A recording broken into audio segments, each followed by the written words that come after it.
Populous, the legendary God game from 1989, still gets talked about today, and is often used as a primary example of a genre-defining title. It was a massively successful game, so not surprisingly, it spawned a couple of sequels. The third and final game in the Populous series, Populous: The Beginning, is significantly different than its predecessors, and plays much more like a modern RTS, although with some pretty unique and pretty quirky aspects. It was developed by Bullfrog Productions and released in 1998 for PC, with a PlayStation port coming out the following year. The two most noteworthy things about its development are the long 7-year gap after Populous 2's 1991 release, and that it's the only game in the series not developed by Populous creator Peter Molyneux, who left Bullfrog to make a different God game about giant cows. Improvements in hardware capabilities during the years after Populous 2 allowed Populous: The Beginning to be much more technologically impressive. The most obvious examples of this are its fully 3D environments. Despite some drastic changes, there are still features that returned from the original Populous. You still raise and lower terrain, build houses and generate mana, and use environmental disasters to attack your opponents. But these features are usually implemented much differently. Probably the biggest difference though is that you don't actually play as a god. Instead, you take control of a spell-casting shaman who wants to become a god, and it's your job to lead her to victory and help her achieve this. You do so by traveling to different planets across a fictional solar system, and fighting with other shamans there and the tribes that follow them. So it's a prequel to the original games where you've already become a god, thus the title The Beginning. And that's all there really is to the story. Blue tribe good, other tribes bad. To actually play Populous: The Beginning, I used something called the Multiverse Launcher, since without it, the game doesn't really get along well with modern hardware. It's a great fan project you can download for free, which makes the game run significantly better. It adds quality of life features like hotkeys, graphical enhancements, smoother frame rate, and more while still staying true to the original game's vision. I won't list every detail about it here, but I'll leave a link in the description to its website which explains more, and I'd strongly advise using it if you want to play Populous: The Beginning today. Populous: The Beginning was one of the early RTS games to feature fully 3D environments, but part of what makes its environment still relatively unique today is their spherical shape. It's like you're building and running around on top of a globe, and the small size of the maps really highlights this, since you can literally loop around the entire thing in just a few seconds and end up right back where you started. Flat Earthers definitely wouldn't like this game. There are no magic walls of darkness blocking you in, and in most of the levels there isn't even any fog of war, so there's a real openness and exposed feeling that really keeps you on your toes, but also offers some advantages like being able to keep tabs on enemy bases and easily spot enemy forces headed your way. Zooming out lets you view things from a more typical top-down view, and zooming out even farther brings up an XCOM-style full world view, where you can quickly scroll to any area on the globe. You might not technically play as a god, but being able to dart to any point on the map from space does feel pretty godlike. Terrain layout and spell and building restrictions give variety to how different worlds play, but visually, the variety simply comes from different color schemes. Populous: The Beginning is an old game, and it looks like an old game, but these color schemes usually mesh together really well, and some of the more vibrant ones add a decent sense of style to the visual design. There are earthy planets with deserts, grass, and beaches, and more alien planets where things look pretty unusual. Red and orange oceans look pretty awesome, but they aren't lava because you can sail wooden boats across them. Actually falling in is still lethal though, because all water is lethal. Trained warriors, skilled builders, and magical shaman all can't tread water for a single second. So shamans have a weakness to water, but they're masters of the land. A decent chunk of their spells are for terraforming or attacking with ground-based disasters that are pretty brutal, and sometimes extremely brutal.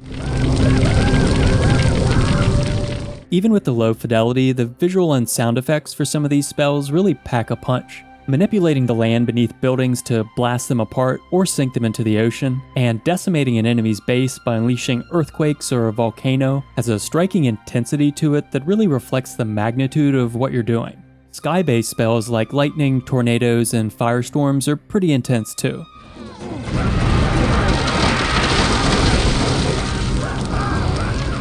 When you reach the late game and have a full arsenal of spells, bombarding an enemy's base with an onslaught of disasters is quite a spectacle. Add an Angel of Death spell to the mix, which sends out a dragon to burn and eat your opponents, and you might start wondering if your shaman is trying to become a god or the devil.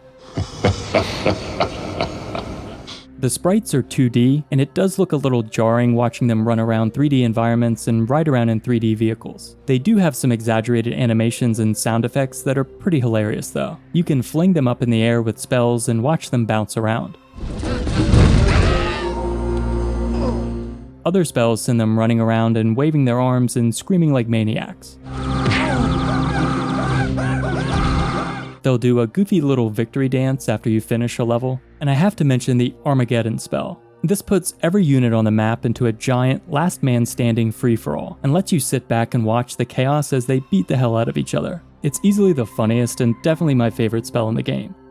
The soundtrack adds to the game's tribal theme with its warlike hand drum rhythms during combat, and most of the regular background music has a mythic, ethereal quality to it that fits nicely with your shaman's quest for godhood. It's really enjoyable and well done, and my only complaint here is that there are only a small handful of tracks, so eventually they do start to sound a little repetitive.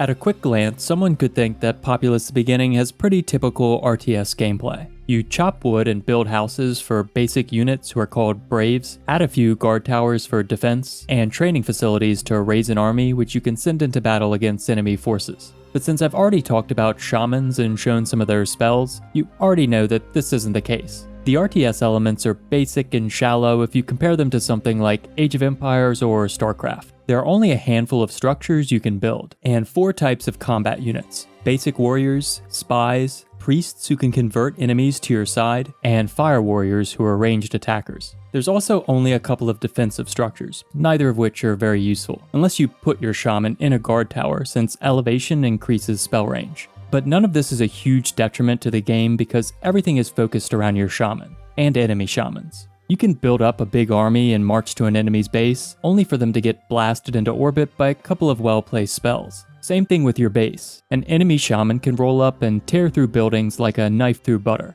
Your shaman is your best line of defense and easily your best attacker. She's like a hero unit on major steroids, and your main priority is making sure she's ready to go at any moment. In order to cast spells and train units, she needs mana. Since shamans are the core of gameplay, it's appropriate that this is the only resource you have to worry about collecting. Your tribe does gather wood, but they do this automatically. Mana regeneration depends on how many followers a shaman has, and gets a temporary boost from things like killing an enemy shaman and praying at certain stone heads. So in a sense, it's like a big popularity contest, and you're pretty much always trying to gain new followers by converting neutral wildmen, using priests to convert enemy units, and constantly building huts, which create new braves and add to your overall unit capacity. Sounds easy enough, but now throw in regular assaults from enemy tribes, and terrain that limits where you can actually build, unless you've charged some spells for terraforming, and there's a fair bit of strategy involved as you multitask between managing mana and dealing with opponents. Overall, the gameplay strikes a pretty even balance between these two aspects, and making it to the point where your shaman can unleash some real havoc is usually a very gratifying payoff. One of the most important strategic elements you have to pay attention to, especially during the later levels, is choosing which spells to charge, since they can be shut on or off at any time. If you're under assault or attacking an enemy base, you don't want to waste a valuable mana on spells that won't help you win that fight. Maybe you're using all your mana to terraform and make your base look pretty, but then an enemy shaman shows up and you don't have the right spells to defend yourself. The battles themselves can cause extreme mayhem, especially when powerful spells are involved. Things can go from 0 to 100 very quickly if you're not careful. One minute you're just hanging out admiring your base, and then suddenly there's a literal apocalypse. If an enemy shaman runs loose around your base for even a couple seconds, it can be a tough road to recovery, since you can't immediately rebuild on ground that's been damaged. Having this knowledge in the back of my head kept me on edge a lot of the time, It can definitely be frustrating to see some of your hard-earned work get torn to pieces so quickly, but I could usually find some solace in knowing that I could inflict the same damage on my opponents. The base game campaign has 25 levels. Most of the early ones are simplistic and easy, to the point that some of them are a little boring. I think they're meant to let you get used to the mechanics, but most of the basic stuff is so straightforward that this definitely could have been condensed into fewer levels. You don't have access to the really fun spells yet, or a lot of the useful buildings, but you can breeze through most of these levels relatively quickly. There is eventually a difficulty spike where things get a lot more interesting, but it would have been nice if things got going a little sooner. Later on, you get thrown into some tough scenarios where the odds are really stacked against you. During some missions, you have 3 different opponents, or an enemy tribe starts out with a large base and you start out with literally nothing, and in some cases just a tiny strip of land to build on initially. Or your shaman can start off imprisoned, or there'll be another tribe that you have to defend. To an extent, these unforgiving scenarios are there to make up for an AI that isn't particularly clever, but most of the time, overcoming these odds was still satisfying. Making it to the end of a level and finishing off the last enemies with some terrible cataclysmic spell almost always made the struggle feel worthwhile. Praying at totems, stoneheads, and towers placed around the map unlocks important advantages like new spells and new buildings that are vital or at least make a level much easier. But sometimes the other tribes have access to them too, and can get there first if you're a slowpoke. There's a sense of urgency here, and it's usually advantageous to be proactive. Turtling and playing very defensively is possible, but I've rarely found myself doing so. During missions with multiple opponents where we'd start off on even footing, I'd almost always try to rush one of them just to get them out of the way quickly, which usually proved an effective strategy and helped me from feeling too overwhelmed. To defeat enemy tribes, you have to kill their shaman, and all of her followers. If an enemy shaman or your shaman dies and still has followers left, they respawn after a short cooldown. This makes suicide raids a totally viable strategy. Once you unlock hot air balloons, you can use them to zip inside an enemy's base and unleash chaos, without much concern for your shaman's safety. And they're not just great for suicide bombing. Using balloons is a lot of fun in general, whether it's for drive-bys, aerial battles, or just traveling around the map. Because when you're walking, the pathfinding can be pretty bad sometimes, and I spent way too much time getting stuck on hills. I also had a lot of trouble micromanaging my units at first, especially during combat when sometimes a spell would send them running off in different directions. But things got way easier once I started using this sidebar more. It lets you select by unit type, or whoever's idle, or busy, or in a house, or in a vehicle, and it works wonders for keeping everyone organized. There are no custom matches, so you're limited to the campaign, but there is an official expansion called Undiscovered Worlds, which adds 12 additional levels. And there are a bunch of fan missions you can play through the Multiverse launcher, including an Anniversary Edition which makes the base game more challenging. There's also another fan project called Populous Reincarnated, which adds various enhancements to the game and multiplayer, since the official servers shut down ages ago.